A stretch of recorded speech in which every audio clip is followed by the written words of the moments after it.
헌신 예배입니다. 우리 권사님들이 오늘 기도도 잘하셨고 사회도 정말 잘하셨고 하나님께서 또 이러한 헌신의 모습들을 또 기뻐 받을 줄 믿습니다. 오늘 말씀의 제목은 주의 법은 나의 즐거움입니다. 주의 법은 나의 즐거움.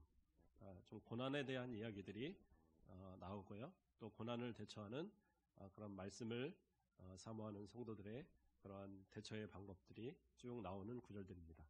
그래서 저는 이쪽 부분에 원래 시편 119편이 워낙 길잖아요. 근데 이 중간에 딱 띄어서 이 부분이 또 우리 성도들과 또 저에게도 또 은혜되는 귀한 부분일 줄 압니다. 고난에 대해서 한번 이야기를 해보겠습니다. 이 땅에서 고난이 없는 사람이 있을까요? 어려움을 당하지 않는 사람? 없어요. 다 있습니다. 어려움 없이 나는 전혀 어려움도 없었다. 그런 사람은 없는 것 같아요. 뱃속에 있는 아기도 우리는 엄마만 힘든 걸 생각하는데 생각해보면 아기도 힘들어요. 보통 10주를 버텨야지 이렇게 유산 걱정이 없다고 그러더라고요. 그래서 병원에 가면 저희 아내가 이제 아기 가졌을 때 다 이제 저도 열심히 그 산부인과 쫓아다녔는데 의사가 그러더라고요. 처음에 아기 이렇게 진단을 받으니까 생후 2주 그러니까 뭐라고 표현하죠? 이제 뱃속에 있는데 2주 됐다 3주 됐다 이러잖아요. 진짜 요만한 점 이렇게 보여요. 그러면서 요거 보이시죠? 요게 아기예요. 그러더라고요. 그래서 너무 좋아하니까 좋아하지 마세요. 그래서 왜요? 그랬더니 이건 높아심이 얘기하는 건데 10주 안에는 자연유산도 많이 돼요. 그러니까 걱정하지 마시고 그렇게 계시다가 이제 한 몇 주 뒤에 오세요. 그러는 거예요. 그러니까 또 괜히 걱정이 되는 거예요. 그러니까 의사가 하는 얘기가 사람은 이렇게 기형아가 많이 안 태어나잖아요. 그러더라고요. 그렇죠. 그랬더니요.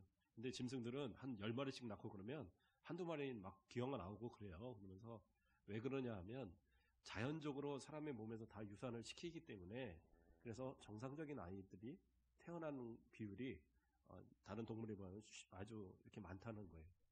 그러니까 뱃속에서 그 정상으로 잘 크려고 10주를 버티는 거, 애기가 얼마나 힘들겠어요? 그럼 그 다음은 또 괜찮나? 그렇죠. 뱃속에서 10달을 버텨야 되잖아요. 원래는 9달인가 그렇죠. 근데 그렇게를 버텨야 되는 10달을 뱃속에서 버틸려면 그것도 쉽지는 않을 것 같아요. 덩치는 커가는데, 그러니까 가끔 기지개 피려고 팔 한 번씩 이렇게 빼고 그러잖아요. 그러면 이렇게 배가 이렇게 볼록 튀어나오고 그러지 않나요? 그럼 아야 그러고 그러잖아요. 배 찬다 그러고. 저희 큰애 같으면 뱃속에서 약간 소심했던 것 같아요. 그러니까 이렇게 볼록 튀어나와요. 그러면 이렇게 손으로 톡 치면 쏙 들어가요. 아주 그냥 조심조심하고. 태어나서도 되게 성격이 어렸을 때 조심하고 그랬는데 어쨌든 뱃속에서 그렇게 10달을 버텨야지 하고요. 태어나면 그 다음부터 좋은가요? 마음대로 걷지도 아무것도 못하잖아요. 그냥 엄마가 해주는 대로 그 말도 못하니까 맨날 응애 해서 그거 가지고 배고픈지 응가했는지 다 구별을 해야 되고 그러면서 어쨌든 커요. 걸음을 배우려도 어떻습니까? 계속 이렇게 넘어지면서 또 그 걸음을 또 배워야 돼요. 잘하면서는 또 괜찮아요. 요즘에는 그냥 몇 살만 되면 바로 어린이집 가갖고 또 유치원 가갖고 그거 이제 배우려고 막 애를 쓰고 학교 들어가면 그때부터는 그 큰 가방을 메고 또 학교를 가고 그렇죠? 요즘은 학교에서 급식이라도 주는데 옛날에는 다 도시락 내갖고 그 찬밥에 지금 같은 겨울이면 그 찬밥에 그 변또라 그랬죠. 거기다가 해갖고 가서 난로 밑에다가 넣어갖고 데워서 먹고 그러면서 이제 학교 다니고요. 학교 이제 대학 마치고 해서 다 됐다? 직장도 문제입니다. 직장 가서도 생활하는 거 힘들고 또 결혼도 힘들고 결혼해서 또 아이 키우는 것도 힘들고 이러다 저러다 해보니까 지금 연세 됐잖아요. 다 힘든 연속이고 그런데도 불구하고 그것이 또 기쁨이 되는 것은 그 중간중간 하나님이 주시는 은혜가 있어서 우리가 그것이 고난과 그런 어떤 슬픔보다는 오히려 기쁨으로 그 모든 것을 다 이겨나갈 수 있도록 인도해 주셨기 때문이라는 사실이에요. 그래서 누구나 다 고난은 있어요. 고난의 어떤 정도의 차이? 어떻게 보면 고난을 느끼는 그 입장의 차이도 있는 것 같아요. 그래서 똑같은 고난을 당해도요. 어떤 사람은 불평하고 어떤 사람은 만족합니다. 저희 그 본가가 이제 원래 이제 고향이 김제라고 말씀드렸잖아요. 김제. 그래서 김제 가면 어른들 가면 투어를 해요. 투어를. 자, 여기가 내 어렸을 때 있던 곳이다. 여기가 첫 번째 살았던 집이다. 여기가 두 번째 살았던 집이다. 그러면서 막 온 군데를 다 하고 뭐 예, 막 얘기해요. 그러면 집들이 그 어렸을 때는 되게 커 보였다는 거예요. 그런데 지금 보면은 이 조그만데 그 많은 식구들이 어떻게 살으셨을까?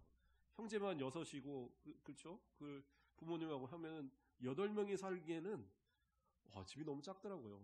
겉에서 보기에는 방 한 칸이나 들려나? 근데 방 한 2칸은 들어있는 것 같은데 그냥 그 껴서 막 그러고 사는 거예요. 그리고 했는데도 참 재밌게 살았다. 옛날 생각을 하면서 그때가 좋았는데 뭐가 좋았겠어요. 예. 근데 어쨌든 그러한 모습들을 기억을 하잖아요. 진짜 힘들고 싫었으면 얼굴도 흘리기 싫겠죠. 그런데 그것이 그렇게 싫지는 않았던 때. 그런데 어떤 사람들은 그 똑같은 때를 기억하기 싫은 분들도 있어요. 나는 부모가 나에게 해준 것이 없었어. 공부하고 싶은데 공부도 안 가르치고. 그렇죠? 다른 사람들은 돈이 있어서 무슨 사업 자금을 내준 것도 아니고. 시집 가는데 솥단지 하나 그것도 그 조그만 거 하나 사줘서 보냈다고 그러고. 예. 또 어떤 분들은 아유 입 하나 줄이려고 거의 팔려가다시피 갔다고 막 이런 분들도 있고. 그냥 부모에 대한 어떤 그런 원망으로 그렇게 하는 분들도 있어요. 심지어는 나이가 다 들어서 우리 이제 80이 넘은 그런 연세에도 부모 원망하는 분들도 있더라고요. 내가 우리 부모가 나를 그렇게만 안 했어도 공부만 조금만 더 가르쳤어도 내가 이 모양 이 꼴로 살지는 않았는데. 그런데 어떤 분들은 또 그것을 기억하면서 행복한 내 부모와 내 어머니와 내 아버지가 살던 그때 어머니 얼굴 한 번만 다시 봤으면 좋겠다. 또 그런 어떤 이게 좀 정도의 차이인 것 같아요. 저도 제 돌아온 상황을 보면 뭐 그렇게 잘 살지는 않았어요. 예, 가난하게 살았는데 근데 저는 참 즐거웠던 일이 더 많았던 것 같아요. 예, 참 재밌었던 일이 많고 예, 어렸을 때 형들하고 개구리 잡아갖고 막 구워 먹고 했던 기억도 있고 예, 개구리 좀 잘 잡아요. 개구리 잡아갖고 예, 딱 그 뒷다리 딱 꺾어갖고 이렇게 가죽 쫙 벗기면 예, 그럼 이렇게 연탄집게 딱 놓고 거기다 쭈루루 걸어놓으면 되게 잘 구워요. 예, 그럼 맛있습니다. 예, 안 드셔보셨어요? 아, 순천에는 그런 거 안 먹나 봐요. 예, 여기 먹을 거 많아서 그런가 보네. 예, 옛날에 그랬는데 어느 날 나이가 들고 이제 아버지가 제가 한 20살 때쯤인가요? 아버지가 이제 어디서 약개구리라고 개구리를 한 10댓마리를 갖고 오셨더라고요. 야, 이거 사온 거라고 그러면서 겨울에 그래서 그거를 이제 구워서 먹자는 거예요. 뭐 튀겨서. 그래서 그걸 튀겨놨는데 못 먹겠더라고요. 애기 때 그렇게 맛있게 먹었는데 이게 먹을 게 많아지니까 이걸 어떻게 먹나. 아버지 혼자 다 드셨어요. 예, 어쨌든 그래요. 옛날 기억을 해보면 힘들었던 것이 있고 다 그럴 수 있지만 그러나 지나보면 또 다 견뎌왔잖아요. 예. 그래서 생각해보면 견디게 하신 그것도 하나님의 은혜가 아니었나. 우리가 성경 말씀을 보면 그 말씀이 나오죠. 예, 우리가 고린도전서 10장 13절 말씀을 보면 사람이 감당할 시험 밖에는 너희에게 당한 것이 없나니 오직 하나님은 미쁘사 너희가 감당하지 못할 시험 당함을 허락하지 아니하시고 시험 당할 즈음에 또한 피할 길을 내사 너희로 능히 감당하게 하시느니라. 그러니까 감당할 수 있도록 하나님이 은혜를 주셨으니까 지금까지 온 거예요. 감당 못했으면 이 시간 살지 못하죠. 아까 우리 박영근 집사님 마지막에 우리 이제 찬양을 마무리하면서 막 죽고 싶은 마음 들 때 막 근데 그 죽고 싶은 마음 들 때 진짜 다 죽었으면 여기 다 죽었을 거예요. 아무도 안 살았을 거예요. 그런데 하나님께서 견딜만하게 이길만하게 또 내가 못 견딜 것 같으면 하나님이 도와주시고 그래서 이제까지 도우셨으니까 살아온 거예요. 그러니까 돌아보면 사실 고난도 견딜만 했으니까 지금 사는 겁니다. 그것이 하나님의 은혜고 또 모두가 고난 당하는 그 상황에서도 내가 견딜 수 있는 힘, 이길 수 있는 힘, 그래서 지금까지 오게 하신 그 은혜도 오히려 감사할 수 있는 그런 모습이 될 수 있다는 것입니다. 자, 고난에 대해서 오늘 말씀을 통해서 좀 더 한번 살펴보면요. 우리가 읽었던 67절에 뭐라고 합니까? 고난 당하기 전에는 내가 그릇 행하였더니 이제는 주의 말씀을 지키나이다. 이렇게 이야기하고 있어요. 고난 당하기 전에는 내가 그릇 행하였다. 그러니까 고난의 의미가 무엇으로 조여졌느냐? 고난을 통해서 내가 올바른 삶을 살게 해주셨다라는 거예요. 내가 고난이 없었다고 한다면 과연 지금 예수를 믿게 되었을까? 내가 하나님을 의지해서 지금까지 살고 있을까? 한번 생각해 보세요. 요즘 젊은 사람들 또 이렇게 잘 살고 이런 분들이 왜 예수님을 안 믿는가 가만히 생각해 보면 고난이 없어서 그래요. 특별한 고난이 없었죠. 그냥 먹고 살만하고, 그러니까 하나님 앞에 일용할 양식을 구할 기도의 제목이 없어요. 그냥 부모가 해주는 그런 밥 먹고 다 돈 주는 거 갖고 학교 다니고, 그러니까 모자라 본 적이 없어요. 그러니까 하나님 앞에 나 뭐 공부시켜 주세요, 나 뭐 하게 해주세요, 그럴 기도할 게 없거든요. 오히려 너 부족하냐? 아, 그럼 너 해줘야지. 그게 이제 지금의 내가 옛날에 못했기 때문에 너라도 잘해라. 그런데 그렇게 막 쏟아부었던 이 모습들이 그럼 감사를 아느냐? 아니에요. 감사를 잘 몰라요. 오히려 다른 친구들보다 더 많이 안 해준 것에 불평하죠. 옷을 하나 해도 정말 좋은 옷을 딱 이렇게 사줘도 어느 메이커야? 그래갖고 메이커가 아니고 뭐 어디 시장 거 같은 거 이러면 안 입어. 또 메이커가 또 허차는 거 있으면 이거 창피해서 어떻게 입어? 이런 이제 모습이 되는 거죠. 그냥 튼튼하면 입으면 되는데. 제가 양복을 옛날에 가장 편안하게 입었던 양복이 그 바자회에서 2만 원 주고 샀던 양복이 제일 편했어요. 그거는 뭐 찢어지지도 않아요. 너무 좋았는데 결혼하고 나서 어느 날 없어졌어요. 그래서 어디 갔나 그랬더니 아내가 그거 없애고 싶었다고. 차마 없애라는 얘기를 못했다고. 예. 뭐 어쨌든 싼 거 튼튼하면 입기 좋잖아요. 근데 요즘은 이런 옷들도 되게 비싼 거예요. 제가 그냥 대충 작업복 같이 대충 입고 다녀서 그러는데, 그러니까 그런 어떤 것들을 지금 이렇게 누리고 있는 게 사실은 감사하고 큰 기쁨이고 하나님 앞에 감사의 제목들이죠. 그런데 내가 없으면 없는 대로 그냥 그렇게도 재밌고 즐겁게 살았었는데 그것을 잘 감사를 모르고 사는 그러한 모습들, 계속 불평하고 불만하고. 자, 어쨌든 고난이라는 것을 잘 모르다 보니까 하나님을 잘 섬기지 않고 그러한 어떤 하나님을 찾고 이런 부분에서 너무 약화된 모습들이 지금은 아닌가. 그래서 때로는 고난도 필요한 것 같아요. 그래서 내가 그릇 행했었는데 뭐예요? 고난을 통해서 이제는 주의 말씀을 지킨다라는 거예요. 하나님의 말씀을 지켜야지 내 삶의 이 고난의 끝에 하나님의 은혜를 내가 누릴 수 있구나. 이걸 깨닫게 된다는 거예요. 고난을 통해서 하나님을 깨닫고 고난을 통해서 예수 그리스도가 필요한 것을 알고 고난을 통해서 하나님의 말씀대로 살아가야 되는 것을 깨닫게 된다는 거죠. 그렇죠? 우리가 이래까지 어려움을 당할 때 어떻게 이겨내셨어요? 그냥 지나가려니까 지나갔죠? 아니요. 하나님 앞에 기도하고 의지할 때에 그것을 이겨내셨잖아요. 내 힘 갖고 됐나요? 아니요. 하나님이 도우셨잖아요. 내 힘 갖고 이제까지 한 게 무엇이 있겠습니까? 제가 열심히 돈을 벌었는데요. 그 회사 망하지 않게 지켜주시는 게 누군데요? 그렇지 않겠어요? 저는 열심히 농사 지었는데요. 비를 내리시고 햇빛을 주시는 분이 누구세요? 우리 하나님이시죠. 다 지켜주시고 보호하셨기 때문에 이제까지 오는 거예요.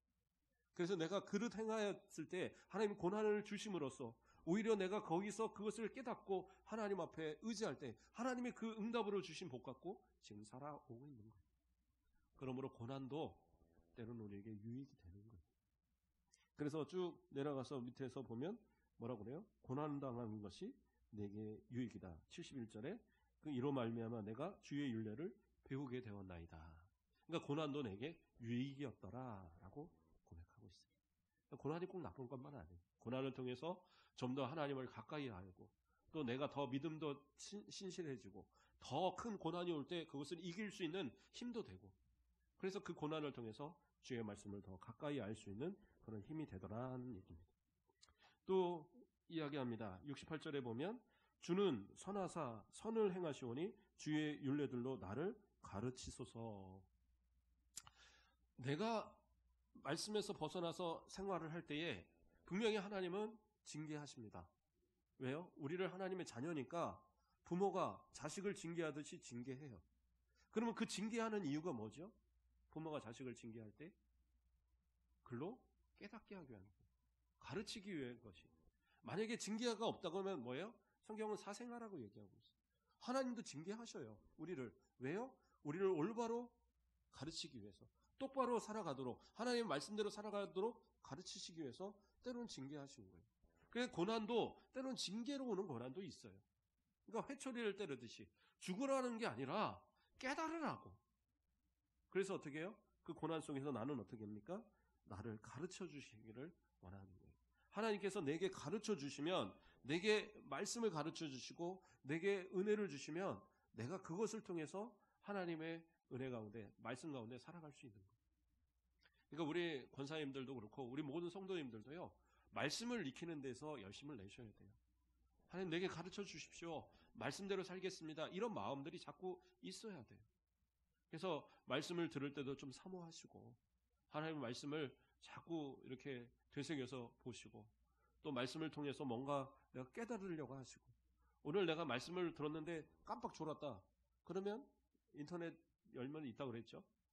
그래서 또 보시고, 그래서 하나님의 말씀을 또 다시 보시는 분들도 있고요. 우리 성도님들이 많이 보시는지는 잘 모르겠어요. 그런데 제가 인터넷에 대충 이렇게 설교, 주일 오전 설교를 몇 분이 보시나 이렇게 한 번씩 보거든요. 그러면 많이 볼 때는 한 60명 정도 보시는 것 같아요. 그러니까 적게 볼 때는 한 40명 정도 보시고.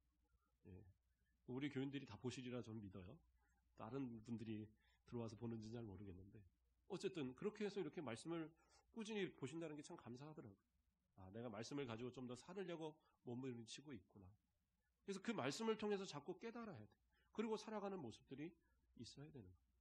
제가 새벽 예배 혹시 못 나오시는 분들을 위해서도 그래요. 새벽 예배 쉽지 않죠. 새벽 예배. 저희 아내가 어젠가 그젠가 저한테 그러더라고요. 당신 목사님 안 됐으면 새벽 예배 나갔을까? 막 이러더라고요. 잘 모르겠어요. 저도 자신은 없어요. 제가 무슨 아주 열심을 내서 새벽 예배를 꼬박꼬박, 특별 새벽 기도는 나갔겠지만 매일 새벽 예배를 갔을 거란 자신은 없어요.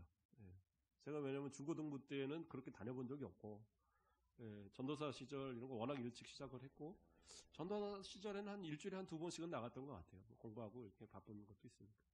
그래서 그렇구나. 내가 목사님이니까 다니지. 그래서 새벽 예배도 목사님이니까 이게 할만하니까 목사님을 시키신 것 같아요. 그래야지 새벽 예배 드리라고. 안 그랬으면 안 했을 사람이니까 열심히 하라고 목사님 세우신 게 아닌가 저는 생각합니다. 그래서 목사님이라서 어쩔 수 없이 한다 치고, 또 우리 장로님들도 장로님이니까 나와서 한다 치고, 우리 권사님들도 또 이제 권사니까 나와서 한다 치는데, 다른 분들을 위해서는 제가 이제 계속 설교를 올려놓거든요. 보니까 벌써 100몇십 개가 이상이 올려져 있더라고요. 한 번씩 보세요. 많이 보세요. 그래도 제가 광고했다고 한 5-6명은 꾸준히 보시더라고요. 참 감사한데, 다른 분들은 뭐 안 보시는 것 같습니다. 제가 진짜 이렇게 잘 정리해서 올리고 있거든요.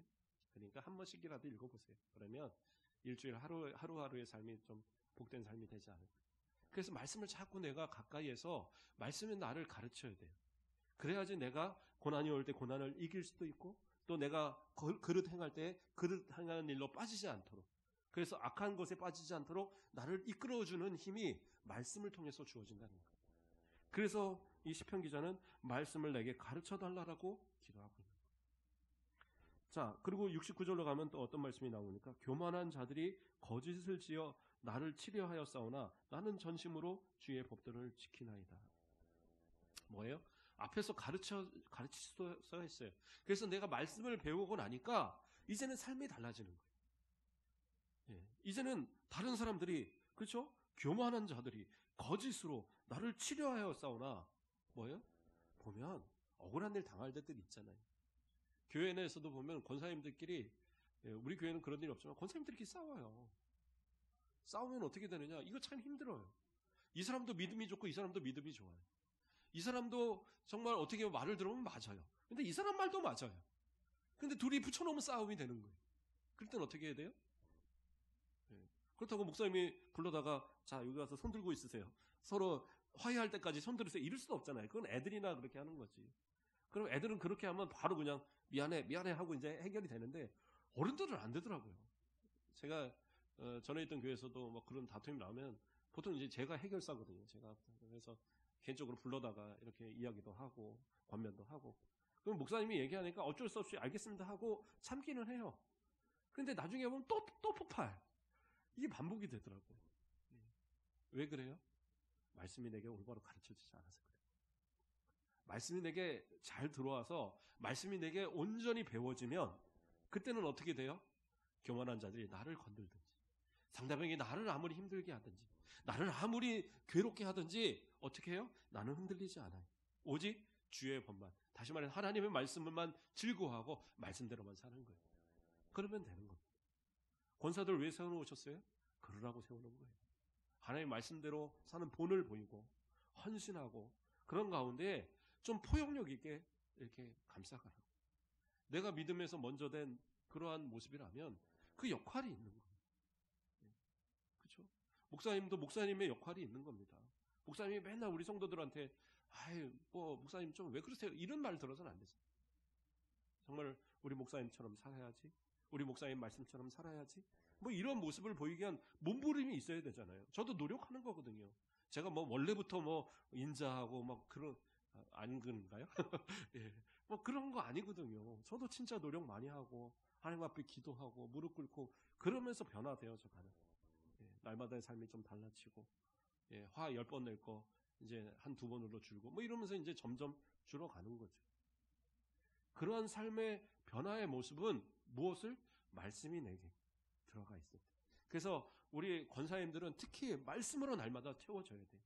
그래서 말씀도 꾸준히 읽으시고 말씀을 자꾸 이렇게 들으시고 말씀을 자꾸 이렇게 보시면서 오늘 내가 이 말씀을 들으면 이 말씀대로 살아야지. 그러한 모습들이 우리 권사님들에게 있어야 돼요. 그러면 교회가 평안할 수밖에 없어요. 또 그 말씀 의지에서 나가서 헌신도 하고 봉사도 하고 그러한 모습들이 진짜 우리 가곡교회 사랑하는 우리 권사님들의 모습이기를 주님의 이름으로 부탁드립니다. 또 70절 말씀으로는 그런 말씀을 합니다. 그들의 마음은 살쪄서 기름덩이 같으나 나는 주의 복을 즐거워하나이다. 뭐예요? 세상에 속해서 교만하고 그 죄 가운데 살아가는 그 사람들은요, 그냥 그 마음의 기쁨은 그걸로 끝이에요. 그냥 즐거우면 끝인 겁니다. 그래서 나쁜 일을 하고 즐거워 막 그렇게 해도 그냥 그게 그냥 다인 것으로 살아가는 거예요. 즐거우면 땡인 거예요. 술 먹고 뭐 그냥 막 춤추고 놀고 뭐 남자 여자 막 그냥 섞여 놀고 막 다 해도 그냥 즐거우면 그건 됐다 이거예요. 그리고 살아가요. 그러나 우리는 그런 세상 즐거움에서 즐거움을 찾을 수 없잖아요. 우리가 세상 즐거움에서 즐거움을 찾는다고 한다면 그것이 옳다고 한다면 우리도 모여서 그러고 놀면 되죠. 그러나 그럴 수 없잖아요. 예?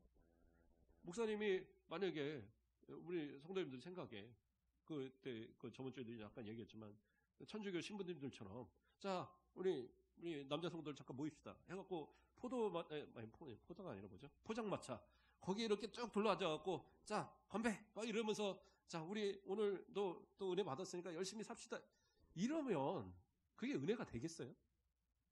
안 될 얘기잖아요.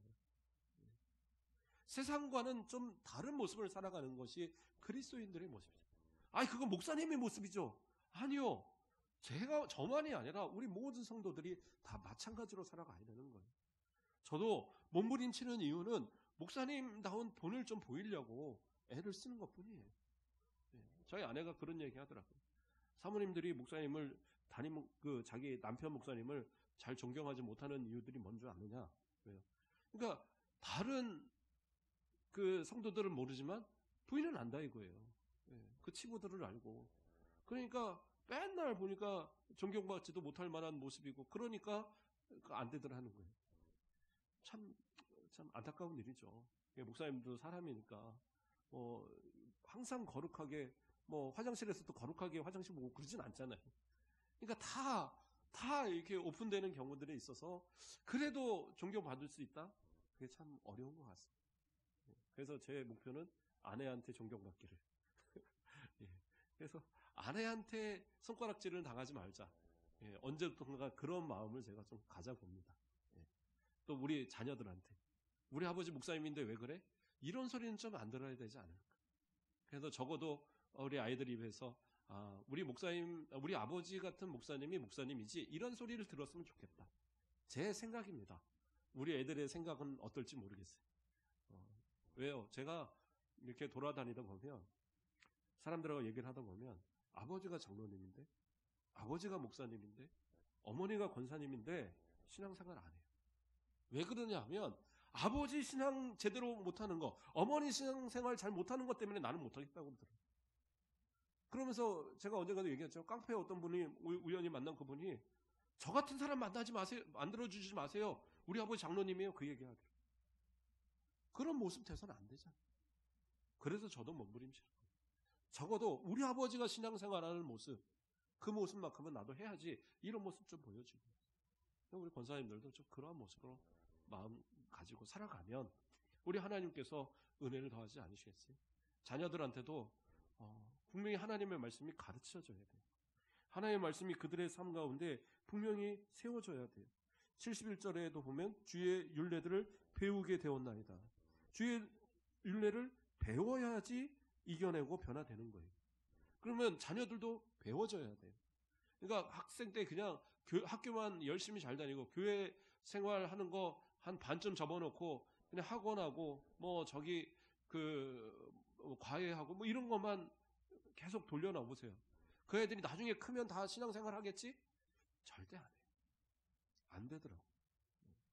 제 친구들도 이렇게 보면 주일날 학원 다니고 막 그러면서 그냥 교회 예배 빼먹고 했던 친구들이 지금 신앙생활 제대로 하는 친구들이 없어요. 그래도 몸부림치고 그때 몸부림치면서 신앙생활 하려고 몸부림쳤던, 그렇죠? 비록 대학은 떨어져갖고 막 재수하고 그래도 몸부림치면서 신앙생활 하려고 했던 그 친구들이요. 한 20년 지나고 거의 30년 가까이 지나니까 이제는 완전히 역전이 돼 있어요. 신앙생활로 온전히 하나님의 말씀대로 살아갔던 친구들이 지금 훨씬 앞서 나가고 있어요. 그게 이제 세상과 하나님의 말씀대로 살아가는 사람들의 차이인 것 같아요.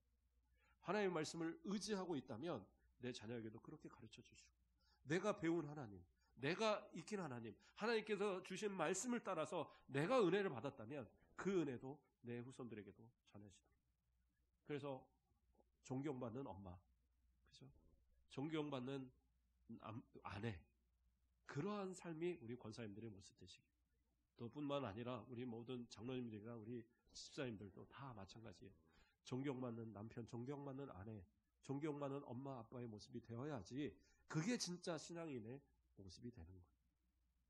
그래서 세상 사람들은 세상의 방법대로 기름진 것, 그러한 것으로 마음을 채우고 살아가지만 우리는 어떻게 해요?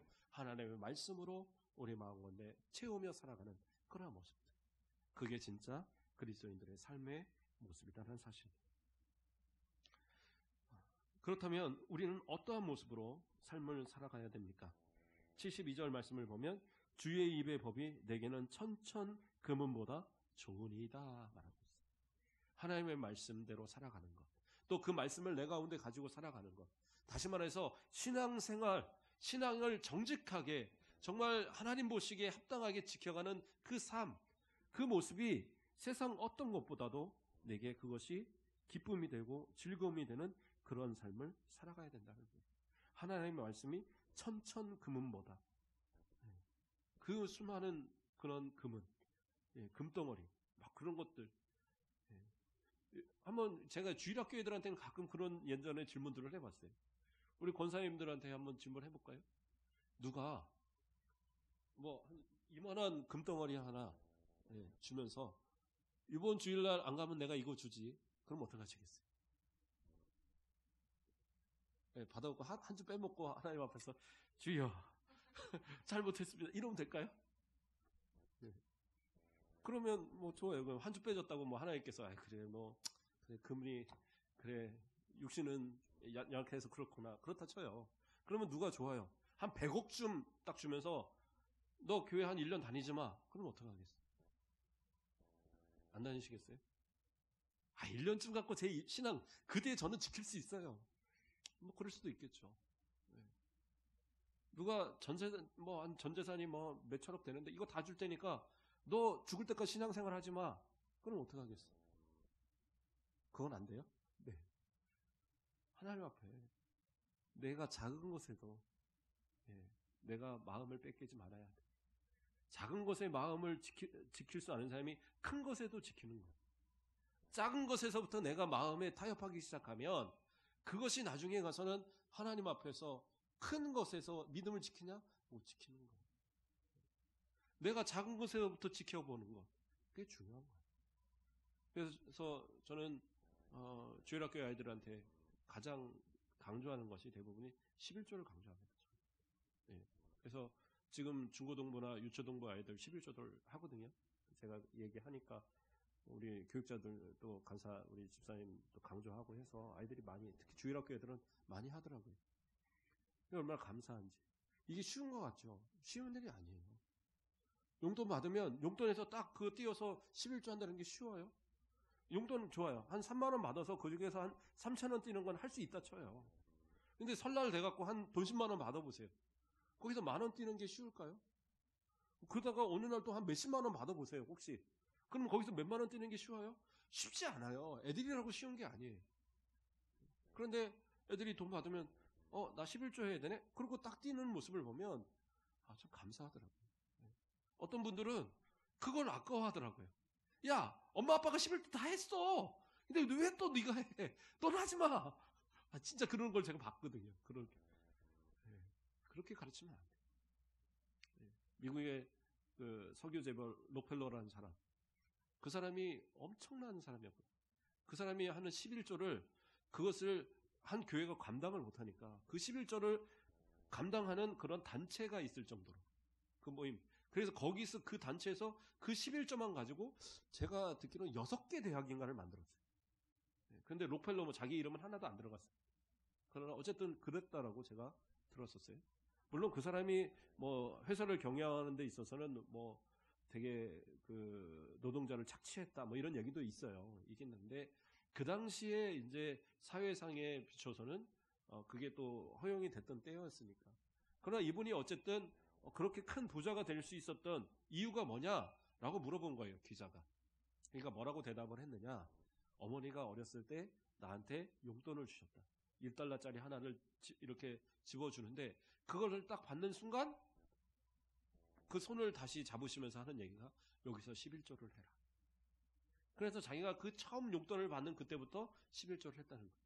그거를 이제까지 한 번도 어기지 않았어요. 하나님이 내게 복을 주셨다라고 고백을 하더라고요. 그러니까 적어도 자녀들한테 그런 어떤 본을 좀 가르쳐 줄 필요가 있지 않을까. 뭐 목사님이 헌금 많이 하라는 얘기, 전 그런 얘기 아니에요. 헌금 뭐 그런 거 별 상관 없습니다. 저는 뭐 원래 동계념이 별로 없는 사람이라서 그런 건 전혀 상관이 없는데 기본은 지키자라는 거죠. 신앙의 기본. 세상의 천천금은보다 하나님의 말씀을 따라 살아가는 그것이 귀하다는 것. 그것을 지키기 위해서 내가 작은 것부터 배워가는 거예요. 그래서 예전에 있던 교회 좀 한 십몇 년 전에 있던 교회에서는 주일학교 애들이 11조를 진짜 열심히 잘했어요. 제가 그 유초동물 맡을 때. 그러니까 한 집사님이 저한테 와서 물어보는 거예요. 목사님, 11조 애들은 어떻게 해야 돼요? 그러더라고요. 왜 그러냐 그랬더니 저는 용돈을 안 주는데 애가 갑자기 와서 11조 줘 그러더라는 거예요. 그래서 11조를 왜 달라고 그러냐 그랬더니 다른 애들 다 11조 하는데 나만 안 한다고. 나도 좀 하게 해달라고 그랬다 그러더라고요. 그래서 그냥 이건 많은 돈 하는 거 아니고 아이가 일주일 동안에 대충 쓰는 거 뭐 한 5,000원이면 500원 주시고 뭐 한 3,000원이면 300원 주셔서 그 봉투에다 그렇게 해서 주도록 하라고 그랬더니 그러니까 그렇게 하는 거예요. 전 또 몇만 원씩 넣어야 되는 줄 알고 막 그러더라고요. 그래서 그거 아니라고 가르쳐줬더니 그다음부터 그 애가 기쁜 마음으로 하더라고요. 그래요. 우리도 지금 내가 할 수 있을 때 하나님 앞에 정직하게 헌금만을 얘기하는 게 아닙니다. 헌신도 마찬가지. 또 내가 하나님의 말씀을 따라 순종하는 거, 예배도 마찬가지고 내가 지금 할 수 있을 때 하나님 앞에 하세요. 근데 더 내가 할 수 없는 그런 때가 점점 다가올 때에 그때 내가 어떻게 하겠어요? 내 자녀들 좋은 대학 가야죠. 그래서 너 교회 안 다니고 나중에 1년 뒤에 교회 다녀도 돼. 그렇게 말하는 분들 돈 금덩이 갖다 주고 교회 1년 다니지 마. 그러면 무조건 그런 분들은 안 다닐 거예요. 그렇지 않겠어요? 하나님 앞에서 정직한 신앙의 모습, 신실한 신앙의 모습, 말씀이 내 안에 들어왔으면 그 말씀을 실천하는 그리스도인들의 모습. 그게 우리 권사님들의 모습, 또 우리 성도들의 모습이 되어야 된다는 사실. 75절 말씀을 보면요, 여호와여 내가 알거니와 주의 심판은 의로우시며 주께서 나를 괴롭게 하심은 성실하시기 때문입니다 라고 얘기하고 있어요. 여기서 성실하시기 때문입니다 라는 얘기는 뭐냐, 하나님께서 성실하게 나를 다 감찰하고 계신다라는 거예요.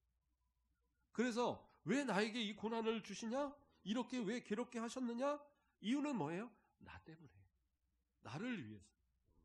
그러니까 하나님이 그냥 내버려 두신 게 아니라 하나님께서 나를 잘 이끌어 주시기 위해서, 깨닫게 하시기 위해서 계속적으로 성실하게 우리를 붙들어 주시는 그 성실하심이 있다라는 사실. 그래서 76절로 뭐라고 합니까? 구하오니 주의 종에게 하신 말씀대로 주의 인자하심이 나의 위안이 되게 하시며, 주의 인자하심, 헤세드에 하나님의 자비, 하나님의 긍휼, 하나님의 은혜, 하나님의 사랑, 그 사랑이 주님의 말씀하신 대로 내게 임하게 해달라는 거예요. 그 말씀이 내게 임해서 내가 고난 당할 때에 나로 살려주시고, 나로 깨닫게 하여 주시고, 나로 지키게 하여 주시고, 나로 그 말씀대로 살아감을 통하여서 하나님 앞에서 주시는 그 은혜가 내가 풍성하게 해달라고 그렇게 기도하는 거예요. 그거면 되잖아요. 하나님의 인자하심이 있으면 그거면 되는 거예요. 그러면 하나님이 그때부터는 다 해결하시는 거예요. 제가 말씀드렸죠. 시편에서 하나님의 인자하심, 이게 가장 좋은 복이에요. 거기서 보면 하여튼 좋은 건 다 들어있는 뜻이거든요. 그렇죠? 자비, 사랑, 긍휼, 그렇죠? 인자, 뭐 그런 모든 뜻을 다 갖고 있는 하나님의 정말 변함없는 끊임없는 사랑을 나타내는 그 단어가 헤세드거든요. 하나님의 긍휼하심. 그 긍휼하심을 그 약속대로 받아 누리는 우리의 삶의 모습, 그 모습이 나의 위안이 되어진다라는 사실. 말씀을 마무리하겠습니다. 77절 말씀에 보면 주의 긍휼의 여기심이 내게 임하사 뭐라고 그래요? 내가 살게 하소서. 내가 살아가는 힘이 뭐예요? 하나님의 말씀이에요. 하나님을 믿고 의지하는 신앙이에요. 그 신앙대로 살아가는 것이 나를 살게 하시는 유일한 방법이에요. 그러면 그 말씀대로 살아가시고, 그렇게 살아가는 사람들은 어떻게 해요? 주의 법은 나의 즐거움입니다 라고 고백할 수 있어요.